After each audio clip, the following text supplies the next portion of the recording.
Welcome to the podcast. Thanks for having me. Yeah, it's so we have the podcast, the audio, and then we also do video. And you have a video where it's like, video, which is going to be really fun because we're going to be talking about some of the things that you've done with air subs and the work that you've done, perfecting video and learning about video. But before we do that, I want to hear about your transition from an attorney, which is a successful career. It feels like one of those career categories where parents are like, I want my kids to be attorneys or doctors, like these are the career path that is aspirational. And you did that, you achieved that. And then you've recently gone in a very different direction and have focused on building your brand, building your following online. So when did that happen? And what has that transition been like for you? Yeah. So Mike Bakes NYC actually started when I was in law school. So I had always been interested in, like photography and obviously food and desserts. But I just pretty much started it. When I started, I was basically just going to like New York City restaurants and mainly dessert places and just taking pictures of my food. I had like pictures of New York City and stuff on my Instagram account. It was just kind of like a general sort of photography-esque account basically. And I noticed that like the pictures of the food that I was taking was like doing, much better. It was getting better engagement. Yeah. People were like sharing it, things like that. So it was better than what? Like better than like cityscapes or like the skyline and things of that nature. So I was just like, well, maybe I'll like start doing like all food and see like what happens from this. And so I started like only posting pictures of food and, eventually restaurants would start to like invite me in and things like that. And I did that for, I don't know, maybe 1 or 2, maybe even 3 years. The bulk of my following, I guess at this point now, because I've been doing it for a while, I'd say about half of my following came from doing like New York City restaurants. Yeah. And I'd say once I hit like the 80,000 follower mark is when I was like, oh, I'm going to start baking and doing my own stuff. I was at a point in law school where my schedule was just too busy and I couldn't keep going out to restaurants and traveling around the city to get, content. So I started making content at home and that kind of led to people like asking, oh, like, where's the recipe for this? So at first I was sharing other people's, like the link to other people's recipes. And then eventually I was like, why don't I look into, I had friends that were, food bloggers, like, that do what I do, like Broma Bakery and, other people like that. Like I was aware of the community and what was possible in being a recipe developer and food photographer and everything. So I was like, you know what, let me learn everything I can about this. So I bought a bunch of like culinary science textbooks and I like enrolled in like, photography courses and watched a ton of YouTube videos. And basically just like my little hobby became a second business basically. So I was like in school studying for the bar, all of this stuff, and eventually working as an attorney, and then also learning everything I could about blogging on the side. It's a lot of learning. It was learning how to be an attorney. I feel like is enough. Yeah. So a couple of things that would be interesting to talk about. One, when you were first starting out there, you said restaurants started to invite me in. Yeah. I think a lot of people would be kind of curious. What does that look like? And how did you make that connection? And then are they just like giving you free food in order for you to like document and post about it? Were you reaching out to them? Were they reaching out to you? What did that look like? So New York City has like a really big, I call it like a foodie influencer scene. So you have like, there's a lot of like food Instagrams where it's like there may be a person behind the account, but they're only sharing, like New York City restaurants. It's not like recipes or stuff that they're making at home, but still food photography nonetheless. And so, restaurants will regularly, sometimes they'll even host like influencer events. So they'll invite like, 20 food influencers to come. And it's like usually when they're launching like a new menu or they have a new item and they offer you, if, I was doing more of like the one-on-ones because I just wasn't a fan of going in large groups. I would, they would reach out to me on Instagram and be like, hey, like we love your work. If you're interested in coming in sometime. And I would literally just schedule a date and a time, whatever manager was on call or on duty that day, like knew I was coming in and they would just like save me. I would have a table, near the window and they would just be like, order whatever you want. And everything was comped. And I just took pictures and, they would just ask. I never so when I was doing it, I never at the time, like no one really asked like, oh, could you do this, this, and that? So like, it was never like, you have to post this. Right. I always Right. posted on my stories and then feed at the time. And yeah, so that's pretty much what I did for, I don't know, it was quite a few years. And that was basically a broke law school student. That's how I was eating and feeding myself. Totally. Was Yeah, by it's a great getting life these hack. free meals from restaurants Yeah. in the city. So were you nervous about transitioning your account from one that was documenting restaurants and, different meals that they would offer? Maybe it's a new restaurant, trendy restaurant, and they have a new menu item that they're offering. You go document that, to doing your own recipes, and kind of a shift in focus for the audience that you had built. So you have, kind of 80,000 people. It's a substantial amount of people who are expecting a certain type of content from you. Yeah. Were you nervous to then switch and start publishing your own recipes and your own content that you might lose those people? Extremely. Yeah. There was like a solid month where I think every single week I posted a poll in my stories and was like, Sure. like, what are you interested in seeing? Like, would you be interested in like homemade recipes and, not necessarily like New York City restaurant photography? What if I changed my name? Because at the time I was Mike Eats NYC, not Mike Bakes NYC. Sure. I was going to ask about that. Yeah. Because I was like, oh, that's interesting that you call it Bakes when you started, when it was actually just documenting. Yeah, so it used to be Mike Eats NYC. And so that's why I changed it to Bakes. So it's like, it's still like close enough that if people see, maybe they'll be like, oh, let's check out and see like, what is the switch, what's going on here? And maybe I won't lose that initial following. But yeah, I was extremely worried at first, but I'd say I'm not gonna lie, I did lose some followers, but overall, I started gaining traction with a whole new audience. And so I just started growing exponentially. And part of it is what is going to be the best fit for you moving forward. And I would imagine one of the hard things is, even in those early polls, the people are following you because you had created certain type of content. So it was like, to use a really extreme example, if you did like nature photography, like National Geographic type photography, and then somebody's like, I'm going to pivot super hard into like muscle cars. And you're like, what kind of content do you want to see? Everybody would be like, nature photography. And nobody would say muscle cars. Yeah. But there are still people who want to see pictures of muscle cars. They're just not the people who are following you necessarily. Now, for your example, the Venn diagram overlap, there's more, it's like food. It's exactly, you can stay in kind of the same category, but you still will lose people. Did you feel like any of that was true when you would do those polls, where it was like kind of slanted towards people who are just saying what you had always produced, but was it that you knew that this would be a better fit of content for you moving forward, and so you said, this is what I'm going to do? Yeah. So when I did the polls, I'd say the closest it ever was I, at one point, like towards the last week of me asking basically the same questions, it was around like 50-50. I'd say like 55 were like, keep it New York City restaurants. 45 were like, oh, we're interested in like, developed recipes.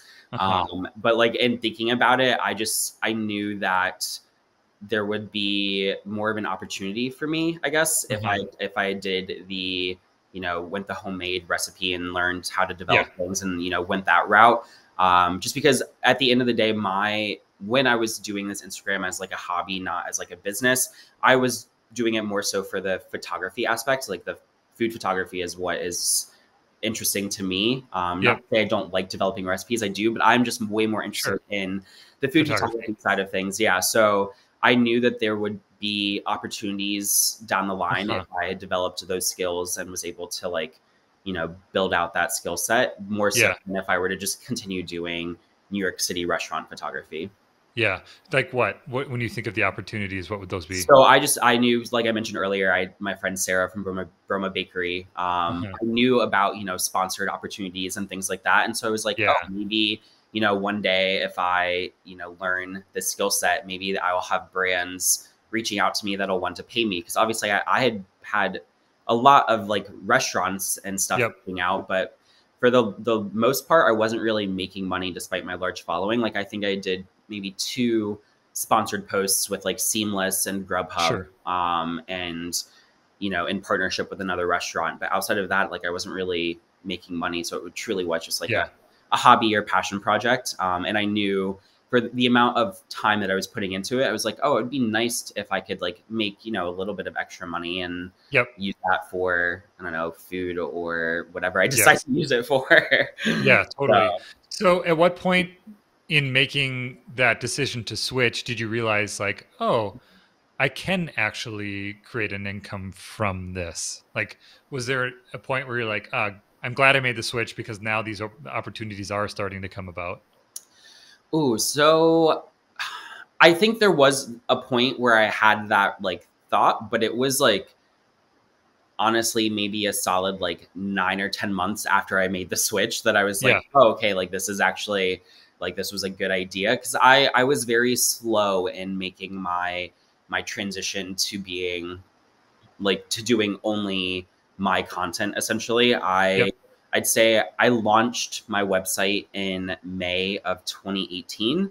Uh-huh. And so I posted my first like developed recipe May of 2018. The next recipe that I posted wasn't until like November of 2018. Like I was very slow Yep. and like just very like apprehensive, I guess, of like, am I making the right decision? Yep. And so it took me some time to like fully lean into it. Yep. But I think like once I did and I like fully transitioned to, I think towards the end of 2018 is when I was finally just like only posting photos of food that I had made. I wasn't doing any Hmm. more New York City stuff. Hmm. I think that's when I was finally like, okay, I think this is going to be worth it. I saw, you know, my follower count was starting to Yep. grow. And early that next year is when I started getting brands reaching out to me for a collab. Yep. And And offering payment off the bat. So yeah, which was probably a huge yeah, moment, like really exciting. Was yeah, that is that Instagram then that those people would be reaching out? Like, is that a brand sending you a DM on Instagram and saying, "Hey, could we partner and work together?" yeah. When I was first starting out, most of the brands that would contact me were through Instagram DMs, or they would DM me and ask if I had an email address that they could contact me through Sure. because I just did not have a professionally Yeah. set up profile and didn't have my email listed or anything. Sure. But once I you know added the whole you know how you can have a business account and have your email button and everything. Once I added that, brands consistently would email me rather than DM. Yeah. And one of the things that's interesting is you see this starting to happen now. It's different than when we started, which is like we would start almost like blog first. So we start a blog and then like everything that we have is kind of supporting the blog, Facebook, Mhm. Instagram, things like that. What you see now is like a lot of people will start on a platform, Instagram, TikTok now would be another example. They kind of validate some of the ideas they have. They are able to move forward with that, almost as like a testing ground. Hey, Yeah. people are interested in it, they want to do it, and then kind of building around that. Yeah, that's exactly what I did, and kind of how my journey or career path has been.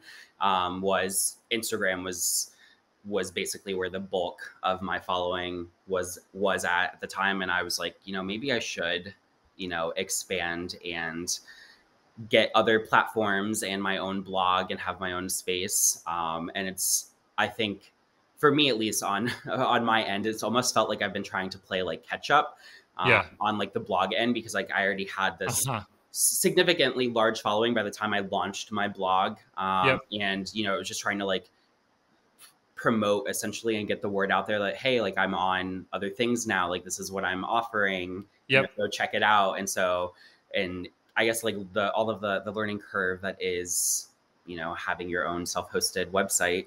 Yeah. So it has been quite the experience.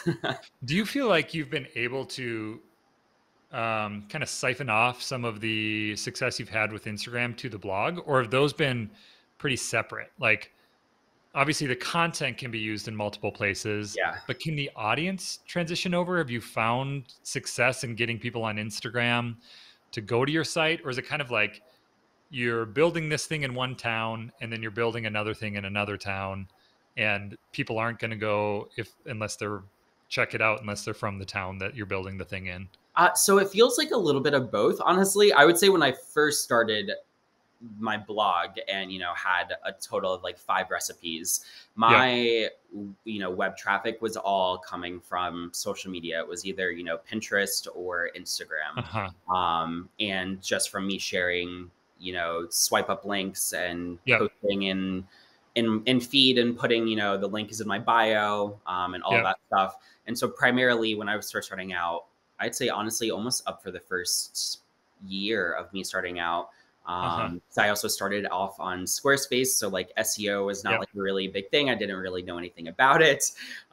So all of my traffic primarily was coming from, you know, the audiences that I already had. At the time, I had a very small email list, Yep. and things of that nature. And now I would say it's primarily, I mean, I think my social media, like all of social media, so whether it's TikTok, Pinterest, anything like that, I think only makes up like 15, maybe 20% Sure. of the traffic that I get. So it's primarily all coming from organic search and Google and stuff now, Yep. which is great. And I'm happy, but it does feel almost like I have like a disconnect in audiences. So I find like Yeah. writing blog posts, I like regularly reference things that have happened on Instagram, or like, oh, I posted a poll on my stories, or like I'll like plug myself in my blog Uh-huh. post because I feel like I'm talking to 2 different audiences. Yeah. Yeah. Like giving them the context around what's been happening in other places. Is that what you mean? So like, Exactly. Yeah. hey, yeah.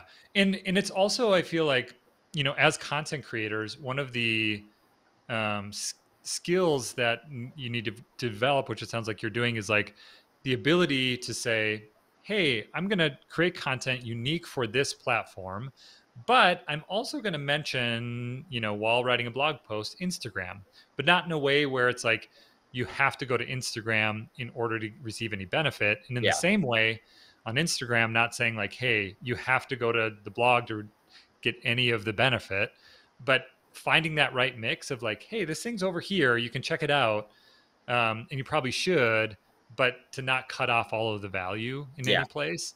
Have you found when you're publishing content on any social platforms, are you putting the entire recipe on there? Are you encouraging people to go to the blog and check it out? What are your thoughts around that? So I'd say 9 times out of 10, I primarily, I'll say for my own recipes, I don't ever put the entire recipe on. Hmm. I guess that's not completely true.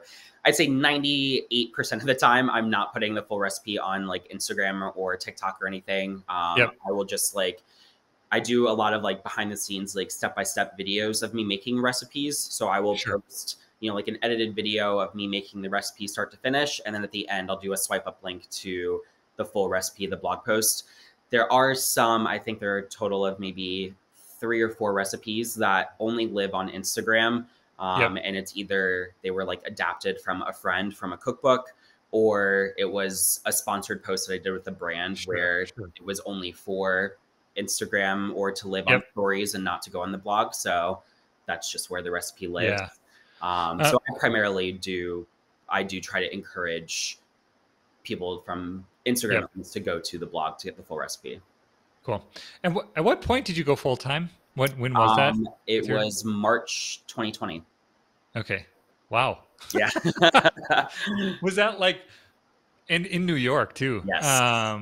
Was it like beginning of March, end of March? Like I feel Uh, like March 2020 is like one of the it's, fastest changing from from beginning to end months of Yeah, it our was lives. end of March. So I when I was working as an attorney, I was working for the city Uh-huh. slash state as a prosecutor. And Sure. in November of 2019, I left that job and went to a private law firm. I figured if I was going to work long hours, I wanted to make Yeah. more money. Honestly, that's Yeah. what it was. Sure. So I went to a private firm, and I was there from November to March, and 3 weeks. So New York City, our like stay at home orders, you Yep. can't leave the house, went into effect in March. So when we were working from home, it was the 3rd week of March.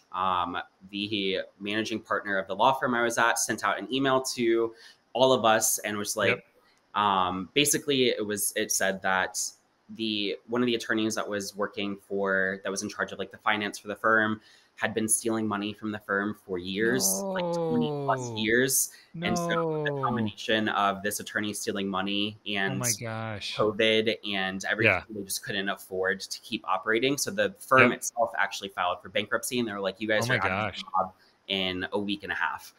So I was frantically applying for jobs in the city, I was getting interviews, but basically it was like, we don't know what's going Oh, on, it's or such stay a at home. bizarre Like, I don't time. know Yeah, how we can bring totally. new people on, whatever. So I was just like, it's a now or never. I was like, this is the Yep. perfect time for me to try. I'm very risk averse, and obviously I went to law school and Sure. got my, I'll say, dream job of when I was growing up. So I always Uh-huh. had excuses for not taking Mike Bakes NYC Yeah. full time. Yeah. And so this was kind of when I was just like, all It's right, like if I the don't only, do it maybe the only way that it would have happened. exactly, I was like, Global this is pandemic, a sign the that company you're working for going bankrupt. Like yeah, it's really every door shutting in exactly, yeah. order for it to be, So and then like your brand and food work is like, well, the store's still open. yeah, Like, exactly. yeah, That's exactly what happened. I think I might have taken the leap myself had none of that happened, but I honestly sure. it probably would have been 2 or 3 Years. years down the line. I don't think Yeah. I would have done it as soon as I did. Yep. So I just told myself, March hit, end of March rolled around. I was like, all right, let's try this out for Yep. 2 or 3 months, and then if it's not working out, we'll figure out something else. So What were those first? Yeah, go ahead. Finish that I've thought. always kept my law license valid, so it's still my Uh-huh. fallback option as a worst Sure. case scenario. But Sure. yeah, I haven't looked back since March. I'm definitely happier and enjoying what I do now. Why do you think that is? Like, why do you think you're happier? And I honestly, I've always been someone that's been, I'll say, like a creative person. So like in middle school and high school, I uh-huh. did all of my electives were, art classes. I did like Yeah. AP art, IB art, photography. I was in yearbook. Um, just everything like art related, essentially, I've always been interested in. Huh. And I think just the nature of how I was raised, it was always like, oh, those are Yeah. nice to have as a hobby, but like, Sure. let's get something more secure as a job. So that's kind of how I like grew up looking at everything that I was doing. It's like, oh, these are like fun hobbies. Probably can't make a career out of it. And Yep. I think once I like got older and like, I guess wiser in a sense, Sure. and like knew that it was possible to actually make a career out of it, is when I was like, all right, let's like work for Uh-huh. what I'm actually interested in. Not to say I'm not interested in law. Obviously, I Right. spent all of this money and all these years studying and going to school, Yeah. but it's just like what started as like a creative outlet for me became like what I found myself like, it was like, wow, I really enjoy what I'm doing more so Uh-huh. than when I was, working as an attorney. And Yep. so having the opportunity to kind of like pursue that and go forward with it has been amazing. Yeah. Knowing what you know now, would you have still gone to law school? Yes, only because so now I have a manager that handles all of my like brand sponsorships and everything like that. Yep. But when I was first starting out, and brands were reaching out to me, the fact that I Yeah. went to law school Yeah. and knew everything about Totally. drafting Reading contracts, contracts. and, Yeah. I had that background knowledge. I was definitely, I'd say, more ahead of the curve than the average like food influencer, food blogger that's Yeah. just starting out. Like I just had that kind of Yep. legal knowledge that really helped me and helped with negotiations, like in getting Yeah. paid more money than I'd say most people that were, just starting out. What did you know about what did your experience as an attorney help you with and with negotiations? Like what did that look like? I think honestly, it was just more of like, it helped, like, I guess in the way that I would phrase the point that I was trying to get across. So if Uh-huh. I felt that like they were asking for a lot and not paying what I thought Uh-huh. that they should be, basically having a intelligent way of saying that without being like, hey, I think you should pay me more. Yeah. Being able to structure like, all right, I'm going to be offering, X, Y, Z, and giving them some sort of like data or something to back everything up to kind of Yeah. be like, hey, like this should be more. Or, if you're not willing to pay more, then maybe let's negotiate down some of the deliverables Yeah. that I'm going to be providing to you. Whereas I don't think a lot of like beginner food bloggers are like necessarily not confident in doing that. They're like, oh, a brand wants to work with me. Let me just say yes to everything. And, you know, I'm excited for this opportunity. Yeah. I think some people are, like you said, so excited about the potential. It's like, yes, let's do it. Not knowing, to your point, that you can actually come back and say, hey, super excited about this. It's not like you have to pretend not to be excited. Mhm. But and what I heard you saying was like, list out what you're providing. Hey, here's what it would look like when I provide this to you. You know, like these photographs. I would be developing the recipe. I would be, um, you know, communicating with you back and forth. 2 rounds of revisions. And usually I would, you know, charge this amount. You came in at this amount. Is that kind of what you're saying? Is Yeah. like kind of breaking it out a little bit, providing some context. It's not Mhm. just like a post on Instagram. There's a Yeah, lot that goes into it, calling that out and then saying, with this in mind, here's what I would expect to get paid for that. Is that kind of, exactly. yeah, got it. Um, what were those first 2 to 3 months like for you when you were like, I'm no longer an attorney. You're still technically an attorney, but like working as an attorney, and I'm doing this very different thing of like building a food brand online. So it was very stressful because I was actually working on finishing up my first cookbook at the time. Huh.